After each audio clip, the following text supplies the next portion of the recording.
पेंड्री तालाब के ये भूयाला, पेंड्री तालाब के ये भूयाला पावन बनाएगा, तेहा पावन बनाएगा।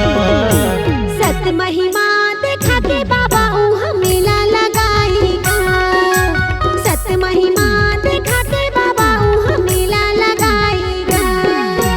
पेंड्री तालाब के ये भूयाला, पेंड्री तालाब के ये भूयाला पावन बनाएगा, तेहा पावन बनाएगा।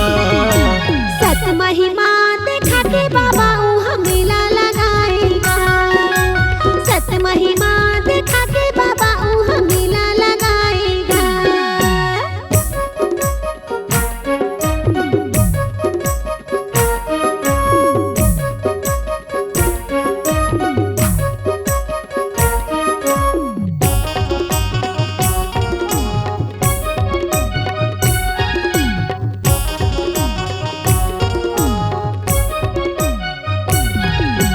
श्रद्धा भक्ति कर जिन हर जाते मन इच्छा फल पाथेगा, मन इच्छा फल पाथे।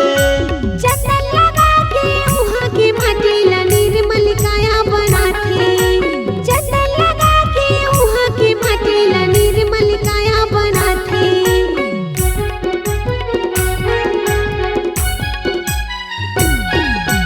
श्रद्धा भक्ति कर जिन हर जाते मन इच्छा फल पाथेगा, मन इच्छा फल पाथे। चंदन लगा के उहाँ के माटी ला निर्मल काया बनाथे, चंदन लगा के उहाँ के माटी ला निर्मल काया बनाथे। चरण धोवा के उहाँ के पानी ला, चरण धोवा के उहाँ के पानी ला अमृत बनाएगा, तेहा अमृत बनाएगा। सत्य महिमा देखा के बाबा उहाँ मेला लगाएगा, सत्य महिमा देखा के बाबा उहाँ मेला लगाएगा।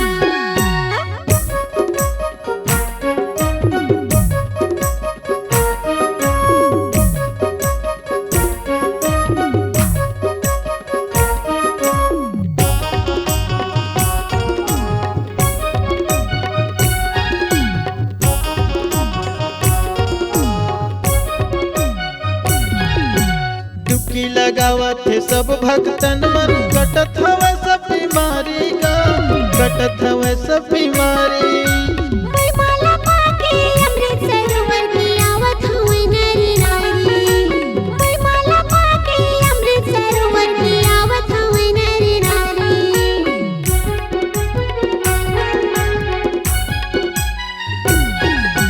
डुबकी लगावत है सब भक्तन मन, कटत हवे सब बीमारी का, कटत हवे सब बीमारी।